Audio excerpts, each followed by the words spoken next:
This is Wednesday, and you know what that means. AEWTF. What does that mean? And how many people on the roster do the Destroyer? Yeah, I mean, somebody's got to put over the PWG library. I just think that people got fooled by the blood and girls bleeding. Oh, man, those guys are awesome.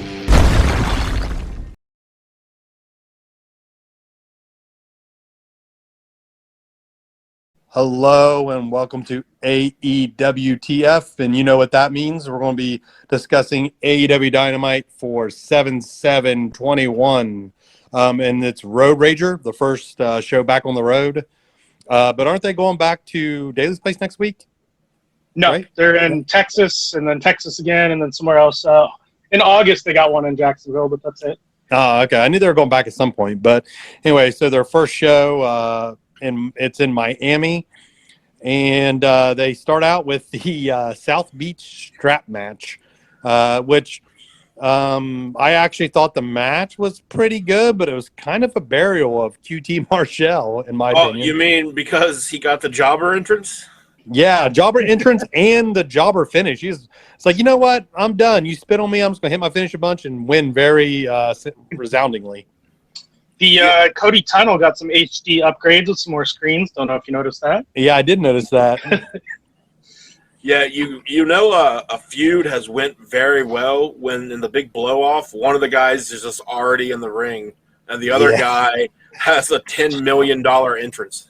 Yeah, best entrance versus the worst you can possibly get. Yeah. Well, I don't know. Like, if you just, like, marched out and the only thing playing was, like, a sad trombone noise, that might be a worse entrance. I'm stealing that idea. It was weird when Tommaso didn't use music for a while. I was like, this is just weird. Yeah, I don't like it. That's what wrestling used to be. Not only did he not get an entrance, but when they announced him, they were showing Cody give his belt to some guy in the front row. Like, they didn't even give him, like, the pan of, hey, he's already in the ring. Yeah, but you know what QT Marshall looks like. You don't need to say it. Yeah. You know, I don't know if I could pick him out of a lineup of creative characters on any wrestling game, but yeah. You know, he's the stocky blobfish looking fella. He's George Costanza when he got the toupee. Yeah. Oh, God, he is. He's George Costanza, played by Kevin James. Wow. And that's, you know, also, we'll kick you in the dick when we see you, QT Marshall. I also like how Cody hits his finish also. Like, the Diamond Cutters is finished Cody, but does the Cody Cutter off the top or whatever. I'm like, that's your opponent's finish. It's also an awful fucking move. Yeah. I hate this one, especially. Cody hung in the air forever, and QT was like playing outfielder and had to line up and catch. Right. Yeah. I'm not a fan. Yeah, I thought the match was a fine opener. The first funny JR-ism, though, he at one point he starts talking over Excalibur and he says, "Sorry, Mark." So he called him by his shoot name. Oh, shit, I didn't notice that. I made that note. Or he was just calling him a Mark, one or the other. Yeah, that's what he said. I was like, what?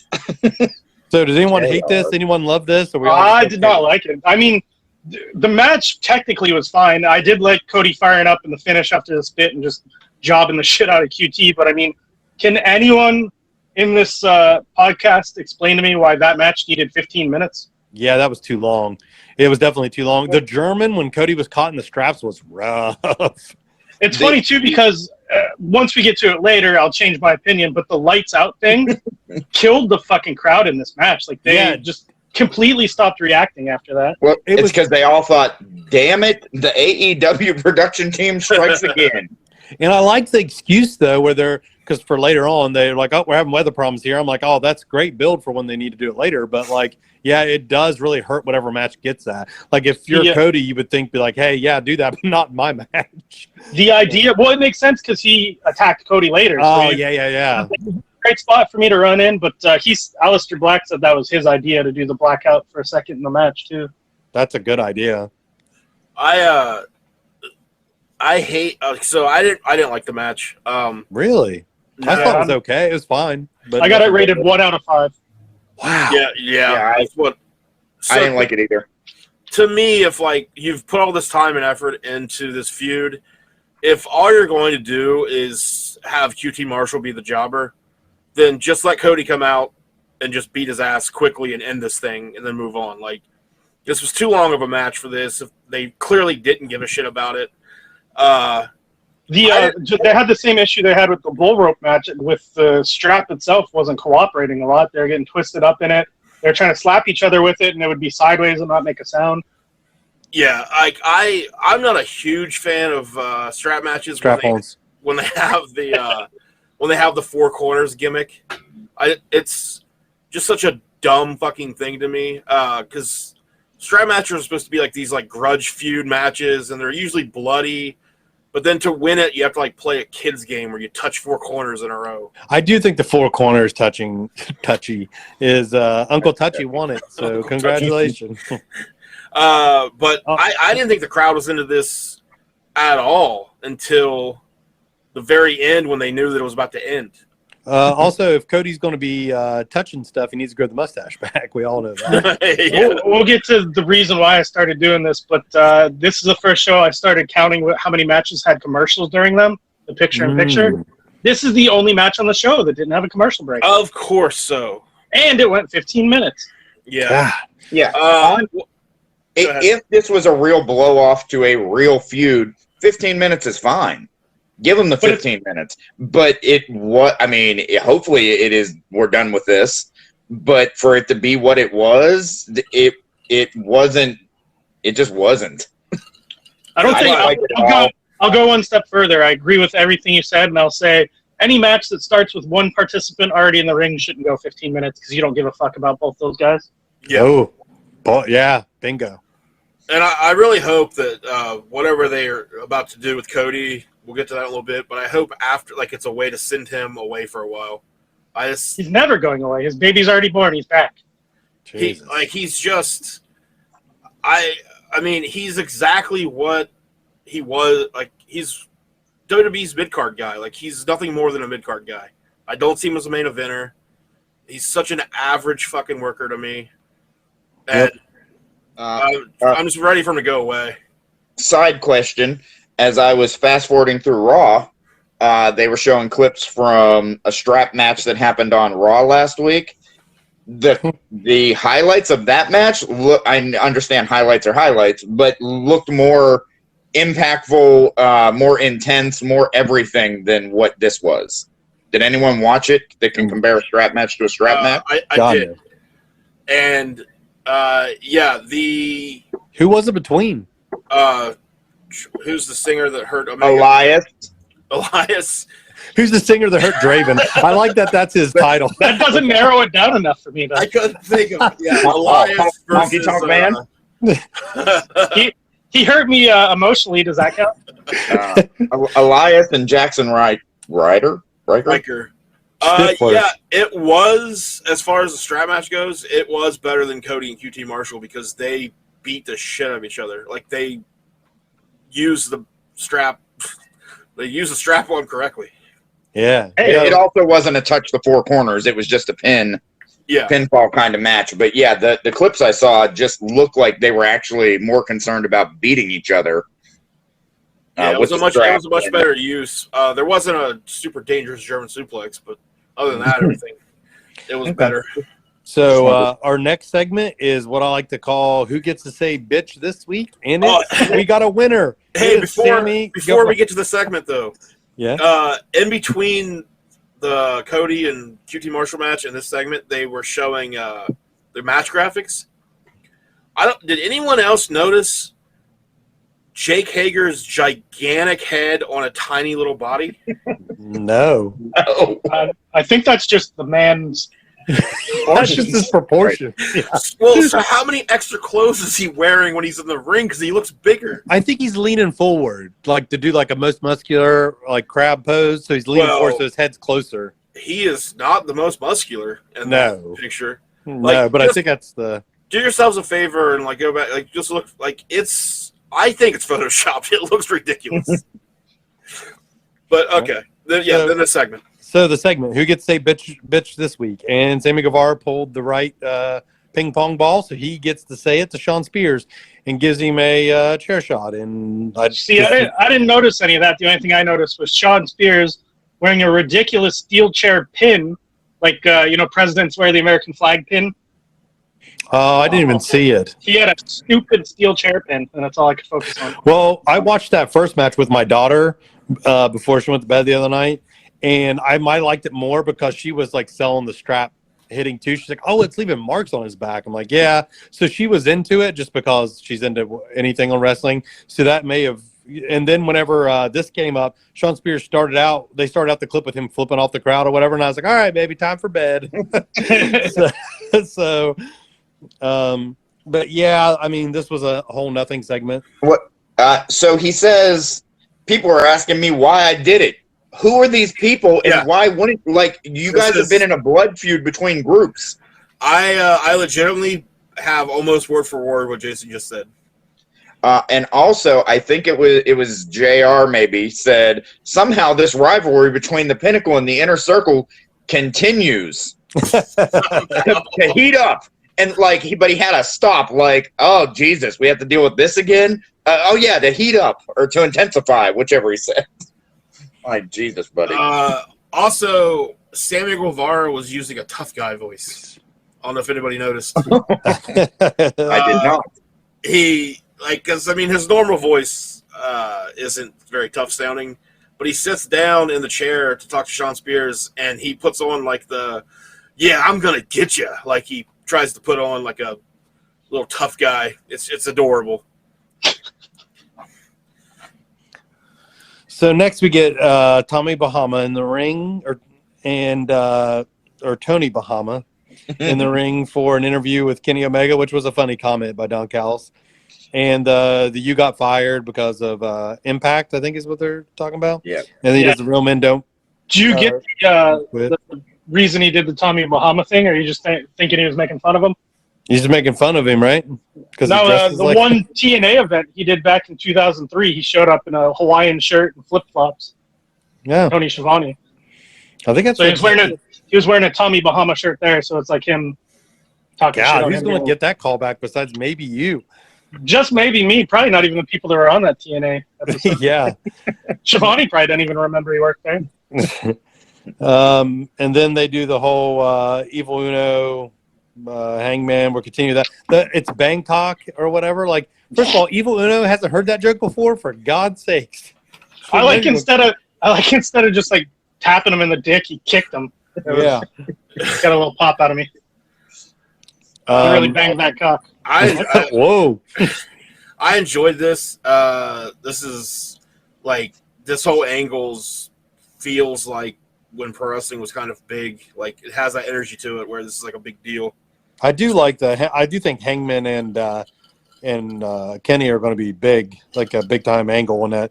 It's way bigger than what Jungle Boy was. It's I love the segment, but I have two things I didn't like about it. One, what the fuck was Adam Page wearing? That shirt was ridiculous. Oh no! And I forgot what number 2 was. Cowboy shiznit. Well, let's read. The two things that I had were, man, those are some sweet Zubas Kenny's wearing. And then I was like, never mind, Paige's shirt is amazing. Just when I didn't think something could top those Zubas. The second part, I remember what I didn't like. So when they're referencing there's nobody left, there's nobody blah, I have to have an opponent at Fight for the Fallen, which is just an episode of Dynamite. So are they really just going to do this here and not the pay-per-view? Or is it step 1 to getting to a gimmick match at the pay-per-view? I hope it's not just already done. If we've learned anything from Ethan Page and Darby, just because it's scheduled for a show doesn't mean you can't just show up next week and be like, never mind. True. Now that we sold the tickets for that match and that match only, we're not doing it. Did they announce the match? Did they announce that was a match? No. Kenny just referenced that he doesn't have a challenger for Fyter Fest. Well, we could still. I mean, it doesn't mean it's going to be. It could be Adam Page no, and one of the Dark Order is it. This would actually be good. And then the Dark Order, Kenny won't beat him. He's just trying to hurt them. And then Adam Page has to finally step up and be like, okay, fuck you. You're trying to hurt my friend. Now I'm pissed. Maybe. I like it. Yeah. I don't know if they'd go with it because of the records of all the Dark Order people, but I like it. I mean, you could even do random. I mean, -1 or whoever. Wow. Or it'd be a really good story, and Kenny would probably be down for it because he likes silly shit. is he's like, all right, then if you don't want it, I'll pick another member of Dark Order. And Adam Page be like, that's fine, pick another member of Dark Order. And he picks -1. And then Adam Page go like, well, what the fuck, man? Like, no. Like, which would be great for Kenny Omega to be like, no, I picked -1. And he's a contracted wrestler. You have to do it. And then that's the whole thing is. And it's just an angle that gets them to a brawl that leads to the pay-per-view. I like it. Yeah. Or with Kenny, they actually have the match. He has worked a 9-year-old. Yeah. He puts -0. He puts it over, and then Jim Cornette's head fucking explodes. Well, Adam Page can have the title shot only if the person I picked beats me and -1 beats him. Yeah. God, what a burial. Jim Cornette would shoot himself live on television somehow. Oh, no, we're not there yet. I was trying to jump ahead. But anyway, then we get earlier in the day. Yeah, next up is what you've been begging for weeks here. Well, yeah. So they listen to this podcast. There's 2 segments in a row that I've asked for on this podcast. So we get Darby Allin and Ethan Page actually explaining why they hate each other. Yeah, which is Page using some of the explanation that you said you wish he'd fucking used. Too. Yeah. Well, wait till the next segment too. But so I thought this was really good. This sit down interview with JR. I thought JR was the weak point of it, which sucks. But whatever. I thought the same thing. I thought it was killer. I thought Ethan Page carried it, but Darby also punctuated a lot of the stuff and made it mean something. But then JR didn't seemed disinterested. JR was like fake serious about it, if that makes any sense. Yeah, that's exactly. Yeah. Well, before it even starts, he says something about earlier today, and we filmed in a dark place or a place with something about how dark it was there. Yeah. And it was bright as shit when they get to it. They were in a hallway. What the hell are you talking about? So JR obviously didn't like the place they chose to film and was going to get that over on camera. Right. Yeah. And Ethan Page is a bad guy because he decided to have a wife and children. Yeah, that was weird. That's what I got. Well, I personally hate everybody that has a wife and children. So. I got rid of one of them. What am I supposed to do? No, you're good. You got to have both of them for me to hate you. Okay, Jason. Damn it. Draven must love me. So, yeah. So then the next segment's also what I asked for. The Inner Circle versus the Pinnacle? Yeah. Remember I said I want to see them actually work matches on TV. Like I want to see FTR wrestle. Yeah, but I was kind of hoping they'd wrestle other people. Yeah, I mean other people's fine, but I just want just FTR wrestling on TV. I don't really care. Yeah. And I want to see Santana and Ortiz wrestle on TV. So I got both. But is it worth it because to make your wish come true you had to see Conan? Yeah. Well, here's the thing about this. I love this match. It was okay. I didn't really love it. I loved it. I think I forget which one's which on FTR, but Cash. Dax is bald. Yeah, I love Cash Wheeler. That dude's stiff as fuck. Like everything he gives, he was laying in. I thought this match was really good. The positive I can give it is this is the first time Jake Hager's ever looked good to me when he came in on that hot tag and whooped everybody's ass. Yeah, all the fundamentals they nailed in this. Like the hot tag. I thought they were going a little too fast and they got a little sloppy and they packed too much in to where they started stumbling over shit. There was a couple stumbles, there definitely was, but I like that it was way more intense than most matches we've seen. They did start out with a hate spot like you were begging for. So yeah. So I thought the intensity was there, and I'll take the intensity over some stumbly stuff just because. That's fine, whatever. But yeah, also, unfortunately, I think was they trying to kill Conan? We all know he's real sick for real. Hell of a sell job on that, too. I don't know if they really broke his leg or what. Yeah, it's bad. I was super apathetic about this match. It was really. Yeah, I mean, there was nothing wrong with it. I just didn't. It didn't do anything for me. Man, I liked it. I wish maybe Draven knows the answer to this. Why does Wardlow wear a singlet? I don't know why, but it bothers me. The dude, he's always worn a singlet. Build, and it kind of makes him look. I think it's because, if I'm guessing, it's because he doesn't have abs. He's got great chest, shoulders, arms, but he doesn't have abs. He has a flat stomach, but he doesn't have any definition in his abs. Yeah, he has flat stomach. It'd be fine. I think too it lends to like a lot of the shooters and like actual technical wrestlers that have good ability wore singlets, like Yeah, like Adam Bomb. Adam. Oh God. Oh, I mean, well, so is that like Wardlow's? Like, I mean, He's always worn just a singlet, the same look he has now. but like he's kind of like known as like a shooter kind of worker. Like, No, it's more honestly, he's more like Haas power wrestler, but Yeah. I thought you were saying, yeah, okay. I just thought I you were still. saying, I like, think. I think he's trying to get that vibe out there, though. That he's. got you. I don't know. Now that you mentioned it, I'm questioning myself. Well, the I still MMA think fight it's was because his his stomach idea. I doesn't have guess. abs. Because you Maybe hide that's your. wearing bikers. Yeah, Just his the bottom part physique. of the singlet. His physique is great. Besides no ab definition. So my theory is you get to see all his good physique and none of his bad. All right. That's what I would do. Good. So anyway, That's post why I match. wear singlets. Yeah, post match. Yeah, exactly. That's But why you're I a shooter. I'm scared of you. Post match is a Conan beat down. Blah blah blah. The Then we light get there. style was really good. John Moxley versus Machine Gun is going to be that's a weird thing. Are we assuming they're going to give it to Action Machine Gun, some kind of cheating thing to start a feud so that he can take it back? Because later on, JR in the show says they're headed back to New Japan. Blah blah blah. So yeah, they're working. There's a tag team Turbulence that's for the New Japan Strong show. That's just a tag team tournament. Everyone You gotta- else in it, You got to explain what New Japan Strong is to Tim, I think. it's their American young boy show. How about that? Oh, okay.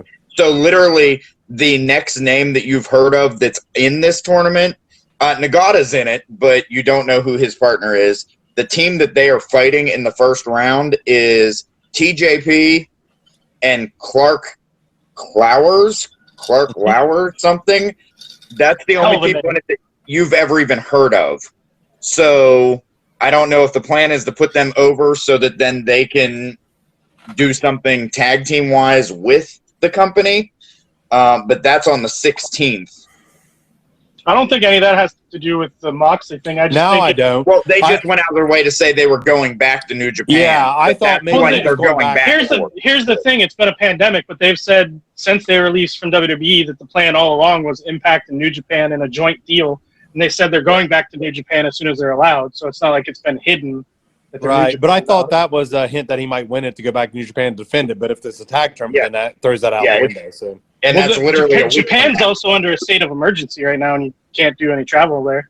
now. No, they kicked all the spectators out of the Olympic stuff because of it.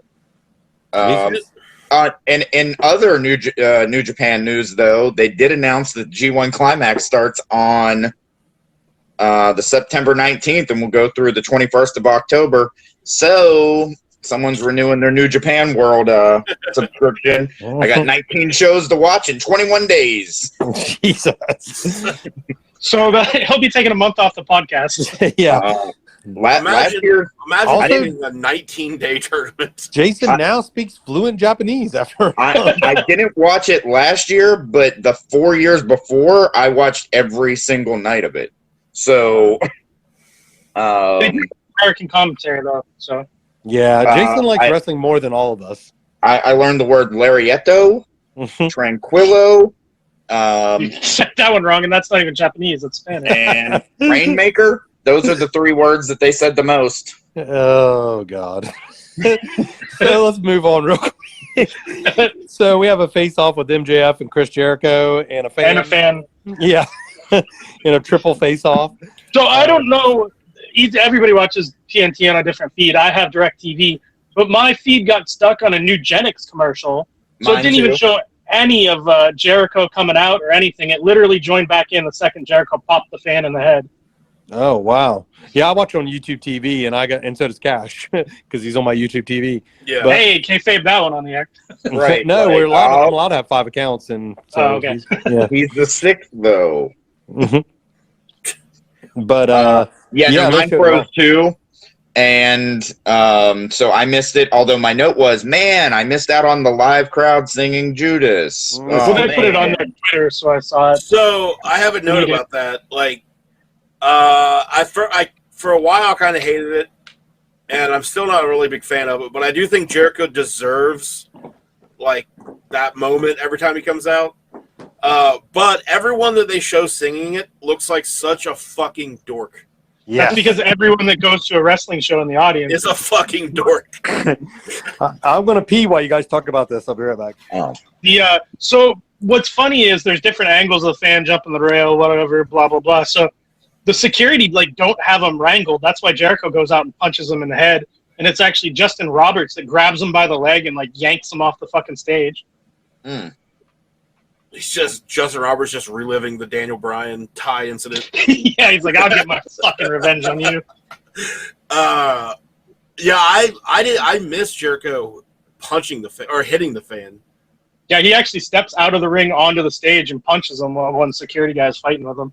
But that's security must have sucked all around because Jericho just keeps looking over there Oh yeah, he was completely derailed for the whole segment watching them do whatever the fuck they're doing to him.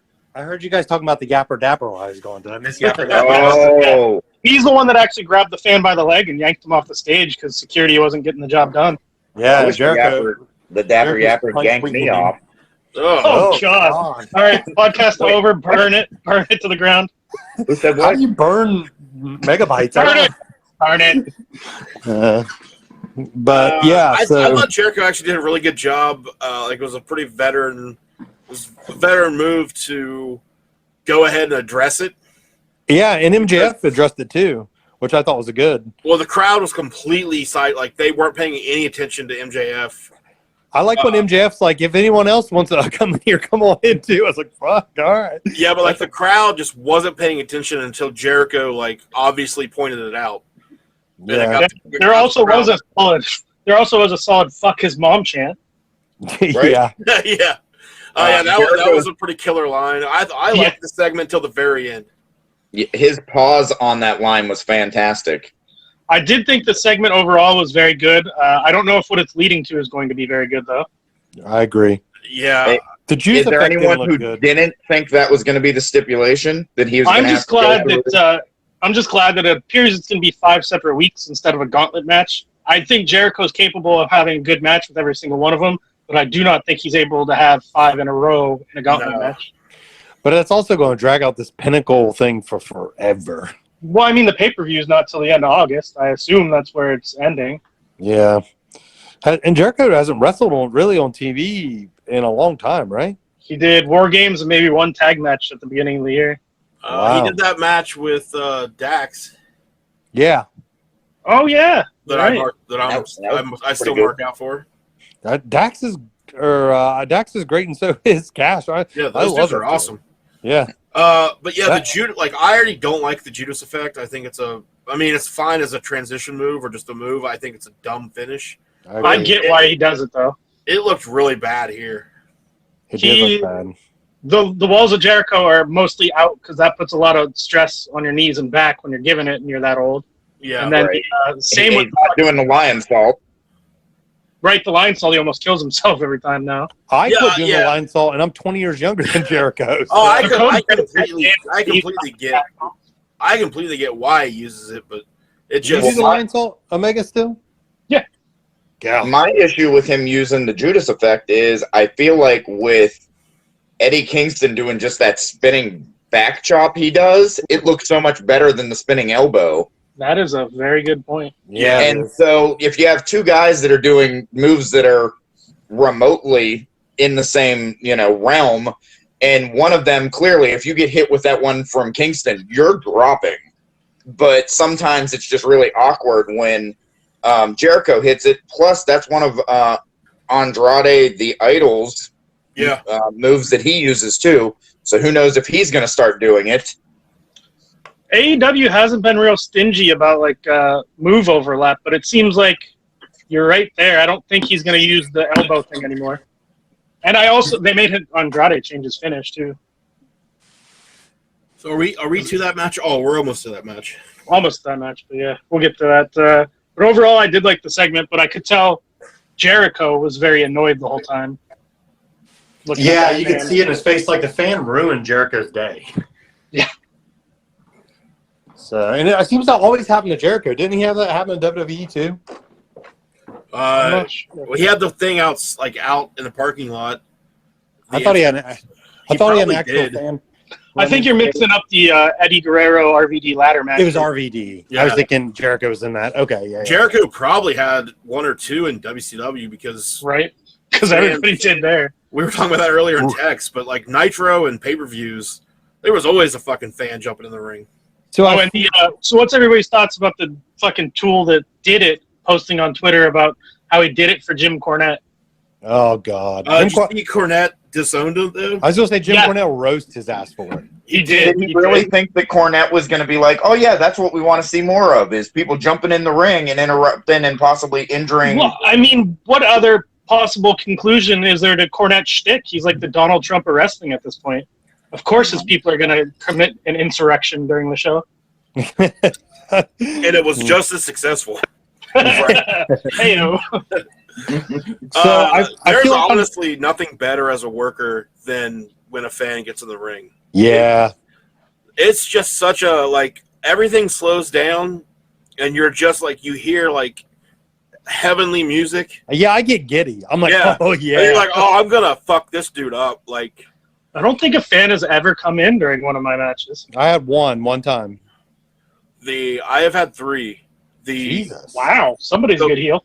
The best I ever had was at an outdoor show for Viper. Were you on that, Tim? We ended up double shotting and went to. It was the night we all went to the strip club in Ohio, and Brandon Morgan got punched in the face by a stripper. I was there for that, so I probably was there for that. He wasn't at the show. He just showed up. He was at the strip club when you got there. It was we did Viper show, then went to what was Jeff Cannon's Fed? OCW, and yeah. I worked both those. So the first show was an outdoor show. I was the champ. I was the BCW champion. Whoever I worked, they powdered out of the ring after the match, and then I heard somebody in the ring, and I knew there was no one but me. So I feel the ring like kind of start to shake. So I turn around and look. There's a dude ducking his head through the ropes, and I step from one side of the ring, take like 2 big steps, swing the belt up, and catch the dude. He has his head through the ropes, bent over, coming through. I catch him right in the face. He bounces up off the top rope, comes back down into the ring, and then I give him like a punt, a Samoa Joe like face wash to the face, basically right in the head to roll him out of the ring. It was the best. Like that swing up of the belt. Oh, it was great. Mine was with Rocky in Tri-State. A dude tried to come under, and he tried to go under the middle rope, like through the bottom. Right, it was like during introductions, I think, or whatever. And so all I did was like just like kick him right in the face, and then he jumped down, and then people came and grabbed him. I don't remember who, like trainees maybe or somebody, Arpin maybe even. I don't remember who, but he wasn't like super aggressive, like going to fight me. He was just like, I'm going to get in the ring, and I was like, nope. Cash, I think it was a show that I went to with you and Cross. Yep. It was in like a high school gym that was maybe the size of my living room, and they had a. That's a JV show. That's an impressive living room. It was Ohio Hatchet Wrestling. Yeah, it was. I was there too. And they had the bad ropes or something for the guardrail. Yep. And one of the guys fell into a guy in the front row or something. The guy in the front row decided he was going to fight everybody, and it went ballistic as the locker room cleared out. Yeah, I was there for that. I was part of the locker room clear out. Because Bildo, I don't know if you guys remember Bildo. That's a dude's name. Yeah. How do you forget the guy with the name Bildo? Right. He fucking he shattered this dude's nose. Yeah.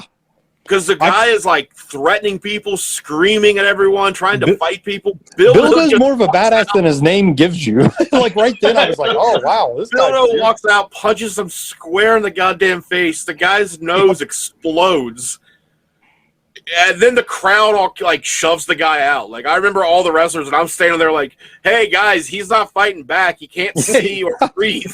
Like y'all don't have to jump him." So far I've liked all the segments that more than you guys have, and this next one might blow your mind, but I loved it.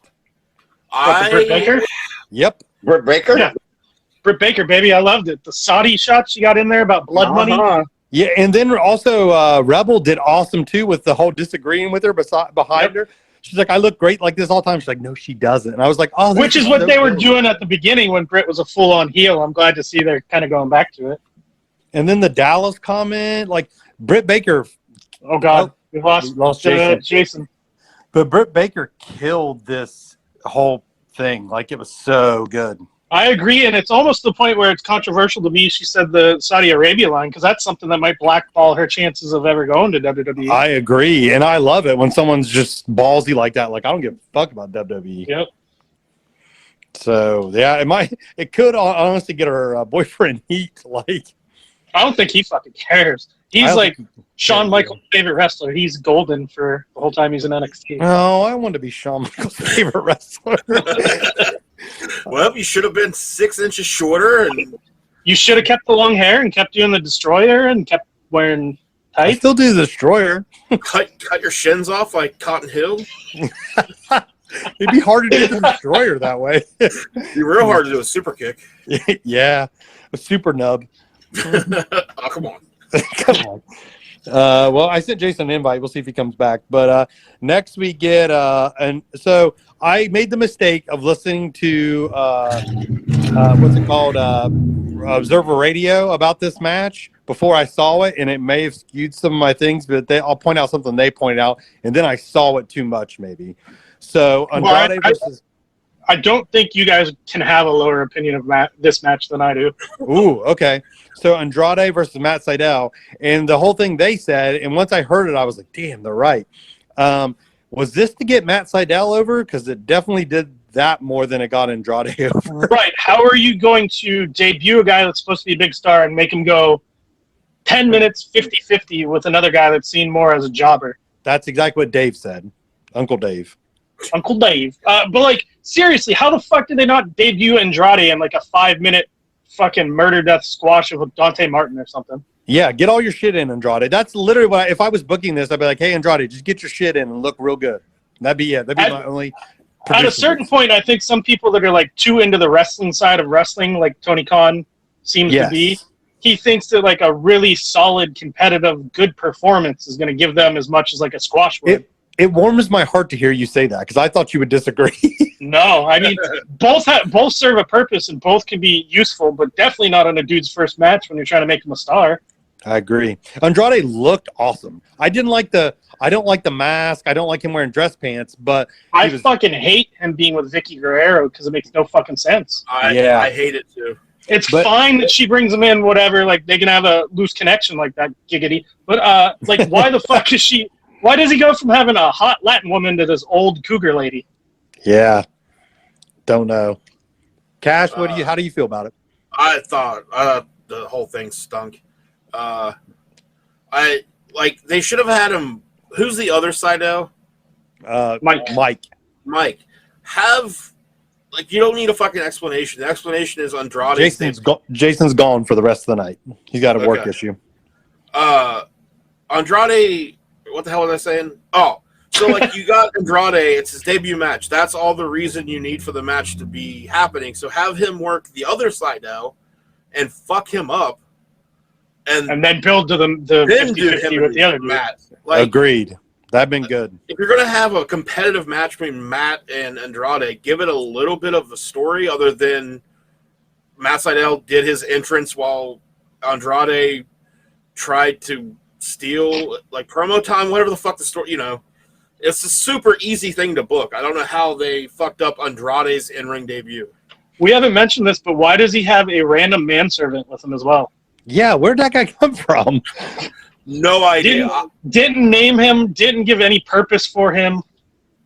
God, I thought I missed something. I just assumed I missed something, but apparently I didn't. I'm absolutely shocked that they didn't just put the dude that's with Penta with Andrade. Just be like, yeah, he's got all of the Latino people with him. Oh, God. And I didn't mention this last podcast, but that dude's way too overzealous. During his entrance, Oh, yeah. It's like all about him. Yeah, he's a fucking tool. So I do think Andrade's finisher sucks, the Hammerlock Flatliner. The Hammerlock DDT was his finish, but that's Tay Conti's finish, and it seems like they told him not to do that, maybe? Oh, yeah, it did not look good. No, it didn't. Like it just looked dangerous and shitty, It looked like it hurt for real, but it looked like it didn't hurt at all, which is the worst combination. Yeah, and it's like a jugulator punch. Matt Seidel also is the best at selling almost anything. If he can't make that look good, then I don't have hopes for anybody else. It's weird because he had too much offense, though. He shouldn't have been he should have been bumping around for Andrade, but they're too worried about him getting fall season. Yeah, when they booked this, I even said, I was like, oh, that'll be good because Matt Seidel can sell his ass off, and that's what he needs to do. Like, I thought that was going to be the point. But again, another commercial issue. If you're trying to make this guy a big deal in his first match and his debut, and you go to commercial in it, yeah, there was a pizza commercial that I was excited about, and I didn't see it. So then we get to a look back at Matt Hardy and Christian. Bleh, fart noise. I had it on mute. Whatever. Yeah. Yeah, I had this muted, so I have no idea what they even were doing. I get what they're doing. They're getting two named guys out there in front of the crowd, whatever. I get it, but I'm not excited about it. Yeah, I get it too. Exact same. I like Christian. I actively do like his matches, but Matt Hardy's kind of shot in a normal wrestler sense. He's got to be something wacky to have value. Yeah. I just don't see very many fans that aren't already, or too many people that aren't already AEW fans, flipping through channels and being like, "Oh, is that Christian and Matt Hardy? I'm back, baby." I don't agree with this assessment, but any of those people you're talking about would be like, why do they have the two shittier members of those teams fighting? Yeah. Where's the Edge and Jeff? Yeah. Next, now I love this segment. Besides, there was no reason for it to happen besides the debut. Why was Arn Anderson being interviewed? Just to say he's glad to be back? That's weird. Well, I mean, he could have been hyping up his kid's next match or something. There could have been a purpose. Maybe, but they didn't. At least they should. I wish they would have gave us the purpose before it happened. Before the lights went out, he would have been like, "Well, I'm here to tell you that my son is." Then lights out. Even have Tony set it up somehow. Yeah. Somebody say something. You're here to let us know about you just kind of give away a little teaser. The future of, and then because there's here's Arn Anderson talking. Yeah, that was one of my notes. Was what was Arn going to say? Yeah, that's what I was thinking. I was legitimately shocked by this because I didn't know about Aleister Black's no compete loophole. Yeah, this was how you debut someone. Yeah, that's my note. He whooped the shit out of Arn. He whooped the shit out of Cody. Yeah, I loved it. He looked great, and the crowd loved it. Biggest pop of the night. I don't know if he's going to legally be able to use the name Malachi Black because it's just a different first name with the same WWE last name. Well, they did it with Andrade. Different first name. Well, he actually got a specific deal to keep Andrade the idol. That people are saying Charlotte Flair had something to do with negotiating. Well, he's got a wife in the Fed too. Maybe that's what happened. Well, maybe, but I don't know. But literally. He was still on his NXT deal with only the 30-day no compete, and they never fucking changed it. Yeah. Ooh, nice. Nobody even noticed until he showed up, too. Well, also, Uncle Dave gave this away to me because to you specifically? Well, he said Aleister Black had signed a deal with some third-party thing for clothing a few weeks ago, and the whole talk of him going back to WWE was non and void once he signed that. He knew there's no way WWE's going to let him have a third-party clothing deal, so he knew he was coming. I'm like, oh, okay, I didn't put that together, but yeah, that makes sense. Yep. I do, in hindsight, like that they did the lights off tease in Cody's match since it paid off with Cody getting kicked in the head here. I agree. Yeah. I thought this was fucking great. I don't know what it was, but just two dudes in really fucking nice suits squaring off for a second was a very cool moment to me. It felt like a big deal for some reason. It was out of a movie. I also felt stupid because I didn't put two and two together. Remember when Moxley was officially free from WWE and he put that video up? Prison break. Yep. So on Wednesday, fucking Aleister Black posted his version of that where he's in a mental institution and he's been locked away in WWE so long he forgot who Tommy End was and he was a totally new person now. Oh, shit. Yeah, I didn't see that. So I have some notes about that because my initial reaction to this was that the worst part about it was the name thing because Excalibur did get pretty fucking weird with explaining it. So it wasn't a very good, but I didn't know about that promo you referenced. So at first, It's sweet. It's like super. I went and watched it. It's 5 minutes long, and he fucking murders a guy. Yeah. And they called it. Did they call it the Black Mass? I don't know. I don't remember. I don't know. Okay. But when Excalibur first is like, "That's Tommy End," and then he's like, "But that's not Tommy End. That's Malachi Black." I was like, "Why the fuck are we just?" All he had to say to fix that is, "If you saw what he put on Instagram anymore, that's not Tommy End. That's fucking blah blah blah." Or even like, I'm being told in the back, we're calling him Malachi Black. He's been asked to be called I mean, he could have said anything on our headset. Where you've just been told that this is Malachi Black now. That would have worked. So I did go watch the promo thing that he put out, and a couple things from it, like just little Easter eggs that if you pause you can find easily. On his little chart at the beginning, there's a doctor looking over his chart, and it says checked in April 1st, 2017, which was his NXT debut.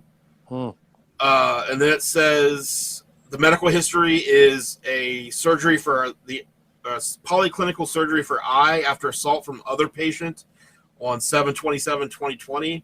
That was the Raw episode where Murphy puts his eye out on the steps. And I did notice he said Matthew, which is what Murphy's real name is. And then, so it looks like they're kind of teasing those two are going to work. Yeah, it's really cool. I'm so game for that. If you haven't watched the YouTube video, I do recommend it. It is pretty badass. Okay, I'll check it out too. It's funny mentioning Murphy too. It made me think of this. So Alistair had the NXT 30-day no-compete clause. So I guess they scrambled to start calling dudes, and they thought Murphy was also a 30-day dude, and they called him and like begged him to switch it over to a 90. It's like, dude, you guys already fucking changed my over. What are you talking about? Wow. You think they would just look at that? They would have a copy somewhere? Well, think about talent relations. There's fucking 350 people under contract. But still, is that not computerized where you just go into and just look up his contract real quick when you go to fire a dude? Like, you would think you would at least read it. Yeah, that's a good point. Like, hey, just pop up, click the button for no compete, and see if there's anything wonky with it. Yeah, that should be easy. Like, yeah, I'm sure they have like an entire legal department. Yeah. Keep in mind the guy that was in charge of all that got fired with the garbage bag shit. So could be. Yes, maybe not maybe not a model employee. So then next we get Ricky Starks. They show that earlier in the night before the show he did this. Yeah, they taped like 13 matches for Elevation before the show, and I don't get why they showed the promo if it's going to be on Elevation. Yeah, that's. So okay, now that you say that, that kind of makes me like this less, because that's a huge. That's dumb. That's real dumb. But initially, I really liked this because it made it feel like a bigger thing. Like AEW's like, there's shit happening before we even go on air. Like, but now that you've mentioned, like, yeah, if it's going to be a promo on something else, it's very weird that. So now I don't know how to feel about this. Thanks. The content of it too was pretty weird. He just like takes a shot out of nowhere at Brian Cage's wife for no real purpose. Yeah, and also that doesn't work. Like the FTW, if the wife, fuck the wife. Like what? The wife. And also, it's like a swerve because wait, isn't Ricky Starks supposed to be with Taz and the crew, and now Taz and the crew is mad at him? Yeah, it's weird. So it's definitely gonna be a swerve, and they help him win next week or whatever it is. But yeah, and Cage becomes the face. Because Cage is obviously becoming the face, and Team Taz is not. Right. I don't know. We could be gearing up for a Hook to start his undefeated streak and beat Miro. It gave me ECW vibes in the way that, like, when you used to be flipping through channels late at night and you'd randomly, I don't know if you guys did the same thing, you'd randomly find the ECW like 2 a.m. Yeah, I would. Yeah. And like half the time they would just cut to a promo already in progress, like, and then somebody would come out. I kind of felt like it was a bit of that. Well, they also chanted ECW when Taz came out, so maybe that gave you the vibe too. maybe that's subliminal. So here's the shocker on this next one. I actually was looking forward to this, and I hated this match. The Blade and the Bunny and Orange Cassidy and Chris Statlander.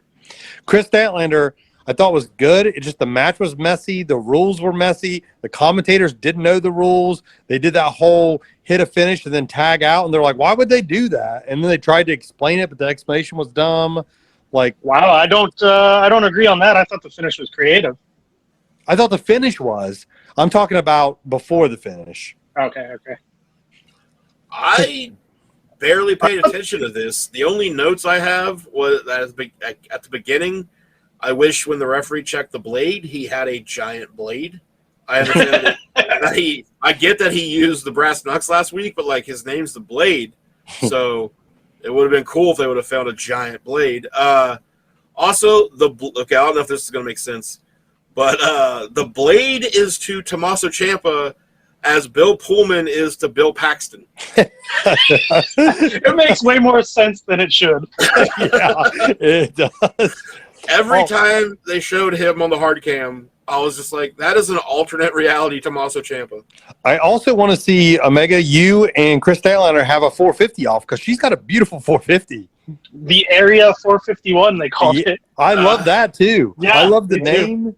Yeah, my only other note is about her. I think they're doing a really good job of building her up as hopefully like the opponent that Britt Baker needs for this current title run. She's good. Like, I was surprised how good she was. She really is good. Yeah. I thought the match was fine. I didn't think there was anything to complain about, but it's also nothing to go run and shout on the top of a mountain about how great it was. I thought it was like really solid. Oh, I already did that. No. One thing I thought was funny is so Orange in the beginning goes for his tilt-a-whirl DDT, and Pepper catches him and takes the minute to turn to the hard cam so he could like show off his Hossness to the hard cam. I thought that was a sweet little thing. The finish I thought was creative though. Yeah. Pepper's got it once, she tags in, and that makes the bunny legal. Yeah, I like that. I just didn't like when they used it earlier and it didn't make sense. They corrected it, but didn't like it. It's funny too because they're hyping up this is going to be the first intergender match, and it wasn't. But then they're like, oh, it'll be the first mixed tag, but it wasn't because there was Jade and Shaq versus Cody and Velvet. They shouldn't have brought that up. I wouldn't remember that. Oh, I definitely wouldn't have. All right, so this next segment I really want to talk about, and I was excited to talk about it. Really? The Jungle Boy plaque? Not the Jungle Boy plaque. I wasn't even on my notes. But Jungle Boy got a plaque. Okay, next. I don't know anything about MMA at all. I've heard of America's Top Team or whatever because I've seen like shirts and shit. So I know what that is a thing. But this dude cut a hell of a heel promo, and then it got ruined. So Lance Archer comes out. I didn't like that because why Lance Archer? But whatever. Wait, whoa. Let's slow down a bit because you're glossing over my least favorite fucking segment in company history here. Really? So I think it was Top dumb Team segment. Guy has also been in TNA and MLW. Oh, has he? He's a huge wrestling mark that has like a book collection and outbids Conrad for merch and shit. Oh shit. He managed Lashley for a long time in TNA. So okay, I didn't know any of that. Yeah. But I fucking hated this. So you get the guy, he's supposed to be like the Jim Cornette analog here. He's ranting about how good wrestling used to be and how this sucks. Well, then he name drops people that the crowd want to pop for, like Harley Race and Terry Funk, who especially after hearing that he's having health issues this week, who the fuck's going to boo Terry Funk? Yeah. So this guy that's supposed to be the super heel shitting on the thing is starting to make a little sense, and the crowd's like starting to get with them. But then if you're just like a casual fan that watches without knowing too much about the inside of the business, and you're flipping through and he mentions, well, AEW sucks, it used to be better, you might go, well, you know what? He's kind of right. Maybe AEW does suck a little. I loved it because I didn't know this dude existed and that he'd ever been in wrestling. And so I was like, this guy really knows wrestling. Like, I'm impressed. It's a random dude not in the business who actually knows things about wrestling from the past. He's a very good speaker and a really good promo, but the fucking point of the segment was fucking stupid. Oh, AEW sucks, and then they just have Lance Archer be like ECW 911. Well, here's the bigger problem I had with it, was that his badass fighters were laughing when he was getting beat up. When they cut to that, I was like, ruined, done. And they're clapping for the yay AEW fucking clapping bullshit spot, which is against what he's saying. Right. Yeah, his fighters were the worst part because I'm like, if they all, and also like none of them, so he just can run in the ring, but that dude whoever he is a legitimate badass, just let his trainer get his ass handed to him, just laughed about it in the crowd. Like, come on. So that's why I hated this. Yeah. I also kind of hated it for Draven's reasons too, because I just felt like it was fucking random and kind of dumb. But the dude is an amazing promo guy. He was actually in Impact. He was only supposed to stick around up to a certain point, and he was so over that they kept him around even longer. Yeah, I was just impressed with the promo because I was like, oh, great. Some fucking dude's going to – and I was like, oh, okay, he actually can cut a promo. So that's what I was stunned by. I didn't know he was a trained dude. And then it was ruined for me as soon as it cut. It was only like a split second because I think they realized it was bad and cut away. So that's so Jorge Masvidal and Amanda Nunes are like two of the most legitimate badass human beings. Didn't Nunes beat the shit out of Ronda Rousey in a fight? Yeah, Amanda Nunes is the Well, greatest. you said on the mic. Use the segment to put that over your. I don't know. So yeah, okay. So the whole thing is, who was this for? Because if Vance Archer? like the only human beings that are going to know who Dan Lambert are, other than wrestling like TNA nerds that Google, remember that, are MMA people. So you are hoping to get MMA fans, but then you show two of the most badass humans on the planet, and they're just laughing at their coach. Pretty much laughing at this silly fake bullshit. Yep. Yeah. Like, Amanda Nunes could beat the fuck out of Lance Archer easily. So Agreed. don't have two of the best fighters in the world, like, just giggling over everything and letting their coach get his ass handed to him. The ultimate reason I hate this so much is because it did not get anyone over in any way. Okay, Lance Archer's come out and dropped people before. It doesn't do anything for him. It doesn't move him up or down the ladder. It doesn't make any fucking change for him. All this did was just bring a bunch of negative fucking ideas about the company and put him on the air from a really good talker that you want to start to believe because he's so good at talking. And it also gave me, I don't know why, but this whole show did, or a lot of the show did, it gave me ECW vibes. Well, the main probably give you ECW vibes too. Yeah, that too. But like this would be one of those segments, like they would randomly have local people, local like news media or radio media come out and run down shit, and then 911 would come out. Like they did that a lot. And it was, and 30 years ago when that was a new idea and it got 911 over, it had a purpose and it had a point. But now, like this did nothing for Archer. It did nothing for anybody. So this is 100% Tony Khan being a huge ECW mark, right? And just copying it, right? I mean, not enough copying it, but just like definitely inspired by, I think. I'm sure the MMA guy, the trainer, was like, well, I can get you these two really big stars to sit in the crowd and be name dropped all night, but you got to let me do a segment. And they probably just brainstormed this, and that's the best they got. Yeah. Maybe. And then we get to the main event. And so Omega Aaron Draven comes out. I mean, Matt Jackson comes out. Dude, he had the orange thing tied the way you did it and everything. And he's like maybe not quite as tan, but like really tan. And I was like, that dude looks like Draven. Like, because the black hair poking out from underneath there. Like, I was like, yeah, this looks like Draven. But it's weird. I didn't get that vibe whatsoever. It's funny because me and Jason had the same note too. I'll go and speak for him. It's the only thing we talked about off podcast. But yeah, I definitely got that vibe. And he had shorts on. They weren't your shorts, but he still had shorts on. I was like, yeah, this is definitely a Draven vibe. But so this match, when it started out, I did not like the beginning when they first were starting. I was like, it's not going to be good. And then it completely redeems itself. I loved it. I didn't think it was that great. Why do I like everything more than you this week? I don't know. There's something about this show that just gave me an off vibe. I didn't like a lot of what happened. It's probably my lowest rated show in fucking months. Wow. So the opening to this match was way too busy and chaotic. And like that can be a good thing if it's done well. But you got fucking streamers that are tripping dudes that they're falling over. You got Nakazawa and fucking Cutler and that Alex Tool and Callis all out there. They're tripping all over each other. They're falling into each other, trying to get Nakazawa over the railing, but he comes over too early. That's where I was like, oh God. And then it redeemed itself. But so the destroyer off the apron was a sweet bump, but then you go to commercial and they're doing fucking crazy shit in the commercial, including a fucking table bump. They never did the table bump during the commercial. Yeah, they did a spear through the table. Yeah, they did a table bump. Oh, yeah. Again, pizza. So, I did like the 450 that of the ref spot. I thought that was good. That's where the match turned for me, where I was like, that's great. I retroactively disliked it because Rick Knox recovered from it during the match. That is bad. I will give you that. One thing that I noticed because of the 450 spot that also made this match bad for me is during that period where there's no ref or they bring the other ref out, there was such bad direction that the timing was off. The show was about to go off the fucking air to where maybe Rick Knox wasn't supposed to recover, but he had to yell at him to go home because they only had fucking 30 seconds left or whatever. Oh. Well, also, whenever he's going to do the 450, he's trying to make a decision, he could just jump down and kicked him, right? Yeah, but that's not as sweet as a 450. I know. I mean, I'm just saying when he's like, oh, God, what do I do? And that was his only option. No, just jump down and kick the guy.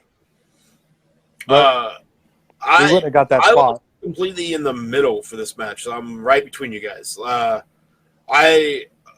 thought the jean shorts thing was hilarious with Don Callis calling the Young Bucks roughnecks. I love it's the Mean Street Posse gimmick, basically, but the Mean Streets of Rancho Cucamonga or whatever. I was like, that. I love that. The funniest fucking cigarette earrings. There was literally like 2 cigarettes dangling from his ear. Yeah. It was hilarious. Watching this, though, I realized that Nick Jackson, if he lost like a third of an inch of his chin, he'd beat James Ellsworth. Like, he's almost got no chin. What? Go look at which one's the older or which one's the more bald Jackson brother. That's Nick. Yeah, so go look at Nick. There's a few times he looks at the hard cam, and he just does not have a chin. I got to look because I don't know that. It was a little unsettling. I love Brandon Cutler being up in the powerbomb spraying the spraying, and then I think it was Tony, like, he just keeps spraying. Yeah. I thought it was a fun match. It was not what I was hoping for. I love the teases of the finishes. Like, I bought them. I really love the second half of this match. From the 450 to the ref on, I thought it was great. The 450 to the ref happened with like only 6 minutes of TV time left, so it was less than half the match. it was almost the end. Well, I think maybe even Canadian Destroyer on was good. So before now you're changing wildly because you went like 6 minutes left of TV time. Now you're talking about 2 minutes into the match. Well, I'm talking about the first 2 minutes were awful. Canadian Destroyer on was just okay, and then 450 on was great. Okay. There was a part of the match where the second ref that comes out, I think, gets pulled from the ring, and it really, I always notice it, but this time it was even worse to me, I think. But when he gets pulled out, his hand clearly still hits the mat for the 3. So shouldn't that still count? Did it count, or did it hit for the 3? Because from what I remember, the second someone touched his leg, instead of being pulled out like you're supposed to, he rolled over on his back like a turtle. That's the problem I had, is whenever someone grabbed his leg, he just rolled over. I was like, why are you rolling over, dog? Like, no one pulled you yet. Did it happen in another match during AEW? I don't know. Okay, maybe it was something I saw on Raw then. I just remember something from this week. AEW. I like how Frankie almost took the Magic Killer onto the ref. Like, he bumped him, like landed kind of onto him. That added to the fucking chaos, too. It's like, it seemed like it was a smaller around ringside area to begin with, and you got all the fucking streamer shit. Like, I get it. We're going to start the match hot, but let the fucking young boys get the streamers out of the way, guys. Well, they could have kept getting them out of there while they were working. But the problem is they got trapped around their legs, and they were tripping on them on the outside, and it was, like, wrapped around everybody's feet. I can't believe the paper streamers are tripping people. Just go on this paper. What kind of weak legs you got? There was a little nitpicky moment where I forget what spot it was. Nick Jackson was up top, and it looked like they were going to hit a double team move on Eddie. Penta hits Nick Jackson, and then Eddie Kingston does something to like Matt Jackson, and then rolls out of the way. But the spot's supposed to be Penta jumping off his back, so he like. Oh yeah, I remember what you're talking about. Yeah, he just like clearly stops and tells Eddie to get back into place. There was actually 2 or 3 things in a row that Eddie didn't know what was going on. Like Penta also had to tell him to make the cover after that, and a couple more things in a row there. I think Penta has too much stuff that has to be so set up. Yeah, like you don't have to just because Eddie Kingston's not sitting there, just run it, Matt, and hit something else. Like you or just jump and grab him and like the Young Bucks had to like. You guys are fine.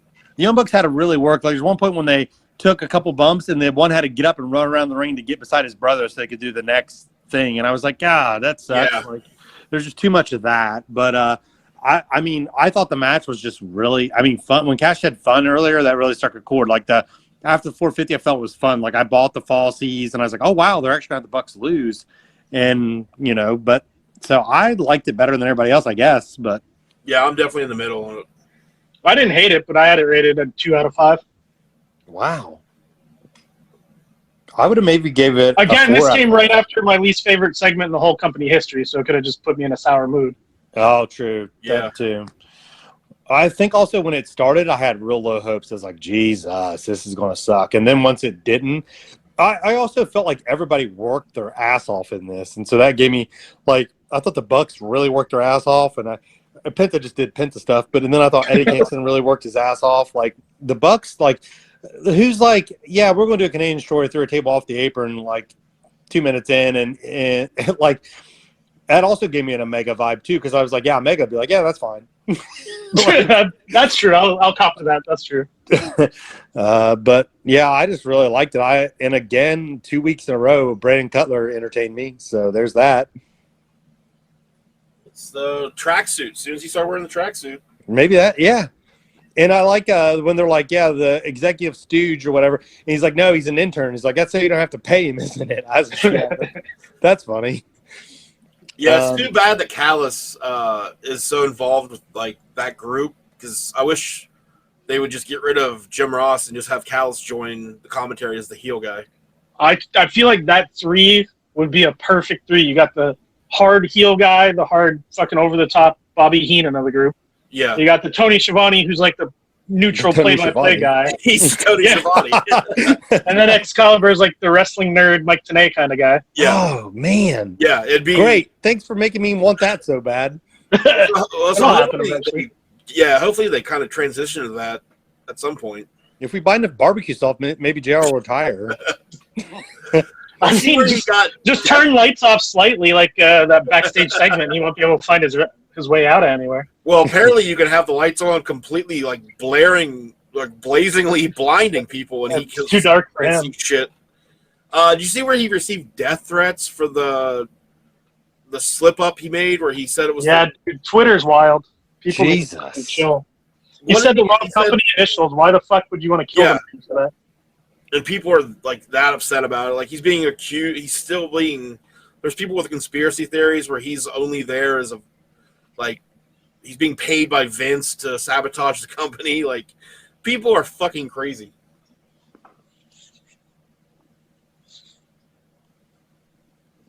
Vance went quiet because he was one of those people, I guess. I don't know. Yeah. First of all, I was going to delete a tweet real quick. Who wants to do rating first? Because I think I'm going to be embarrassed by mine. I'll go first because mine's so real quick. The group that put out that conspiracy theory is BBQAnon. Hey, that's all right. Just cut it off now. We don't need ratings. Yeah, that's me applauding that joke. We can't top that. So.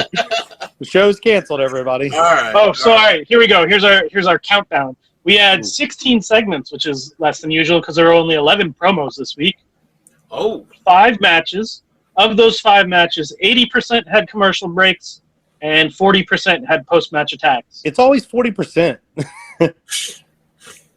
They really cut back on promos this week, but they also made all their matches too fucking long. Yeah, we see a happy medium. Cody's match didn't need to be fucking 15. Ugh. All right, so my rating is a 35. Holy shit. I did not expect that. I want to go next. For matches, I go through like a 1 to 5 rating for matches. So this had 5 matches. It would have been 25 total. I only got a 9.5 out of the 5 matches. Wow. I'll go next because it's going to be such a contrast. 69 giggity. Any It was reason why? 70. It was 70, but I talked myself down a point, and I wanted to do 69. So What was so great that you have it so highly rated? I loved them. I thought the main was really good. I thought that promo thing got bad when they showed the people, but besides that, I thought it was okay. The only really bad segment I really hated was the Blade and Bunny thing where they messed up in Orange Cassidy messed up the finish. I thought the Andrade Matt Sydal match was good, but the story was dumb. So the fundamentals were good. And you were big into that Cody match too, right? The Cody match was fine. Yeah, I thought it was good. Not great, but just good. The Aleister Black thing was great. Tony Stark. Wow, Ricky Stark. Thing was good. The MJF and Chris Jericho thing was really good. I loved FTR Wardlow's 6-man tag. I loved that match. I thought the Darby Allin Ethan Page sit down was great. I thought the Kenny Omega and the Dark Order thing was really good. And I thought the Cody Rhodes and QT Marshall was just good. So I had a lot of good and then a couple really goods and only like a couple things that I thought were bad. I mean, less than a couple that were bad. Everyone's mind blown? Well, mine, kind of sticking with the theme of the night here, I am at a 50. Okay. I really liked Aleister Black's debut. I thought they finally got a big name debut correct. I legitimately am kind of interested to see what they do with him and Cody, and I'm hoping it gets rid of Cody for a while. I did not like the opening match. I thought it was a complete waste of time, especially 15 minutes worth of time. The main event was fun, and everything else with the show I thought was just good enough that, 50. So this I wonder what Jason's rating was. This is the farthest me and Draven have been apart from each other, and it's the first time that I've been this far ahead of Draven on any AEW show by far. Maybe the first time you've ever had a show rated higher than me, too. Yeah, maybe. I think. But, man, just to go through it, I really thought the Darby and Ethan Page promo was great. I really liked the Kenny and Dark Order and Hangman thing. I thought Jericho and MJF was solid, and Alistair's debut was great, but everything else on the show I just did not fucking connect with, especially that MMA guy promo. I feel like your rating's lower than what you just laid out. But every match I did not like. Oh, okay. Well, nothing scored higher than a 2. That's true. Yours, the wrestling, you didn't like as much. I can't believe you didn't like that 6-man, but. It was fine. I mean, 2 out of 5. But like I said, I thought it was a little. Well, Jason said 67 because he loved the main so much. Oh, wow. So Jason's closer to me. I have never been the lowest, ever. No. History. And I've never been the highest. History has been made here tonight. AEW would say this is historic. Yes. Did you guys think it was it's weird to me that Andrade did the arm, Penta's arm breaker thing? So with a strap on. Which did make it look more painful somehow, but that's because Matt Sydal is the most bendy guy ever. Besides Zach Vincent. But that kind of gets back to where we were talking about the Andrade hits a back elbow, a spinning back elbow, just like Jericho's thing. So, are they gonna let him do that? He's kind of just taken Penta's. Well, Penta's been in the company since day one, and he's only done it once in the Cody Rhodes angle. Was that it? That's all he's ever done it in AEW. Oh, I thought it was a thing. Yeah, I thought he did it all the time before he became. That was Lucha Underground, and then some in TNA he did it too, but never here. Okay. Really. So it's really not a big deal then. Then never mind. I don't know why Andrade came out dressed as Black Mask from Batman, though. Yeah. Yeah, it was very weird. It was a cool look, but why? Was Black Mask the main bad guy in that Harley Quinn movie? Yeah. So that's why he's kind of like popular, like in the mainstream all of a sudden, because he was always like a pretty low level comic character. I didn't make this up. I stole it, but somebody was like, "Yeah, this company's got Black Mask now, and Penta's always dressing like the Joker, and they got Sting is like Batman, and then you got two Batmen because Jericho also carries a bat."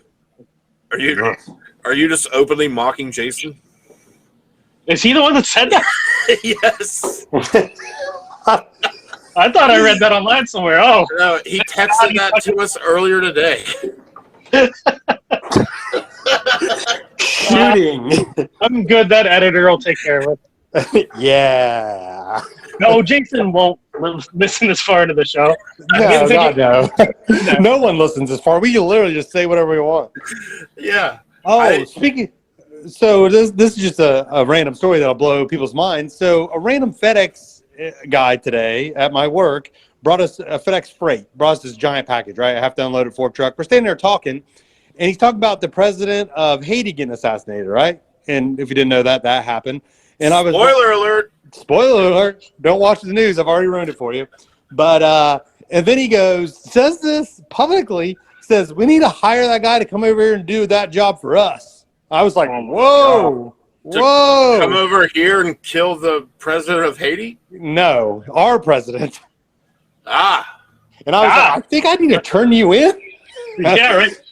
If you see something, say something. You definitely saw some shit. Yeah. I was like, what the? Yeah, I don't think you're allowed to publicly say that we should hire.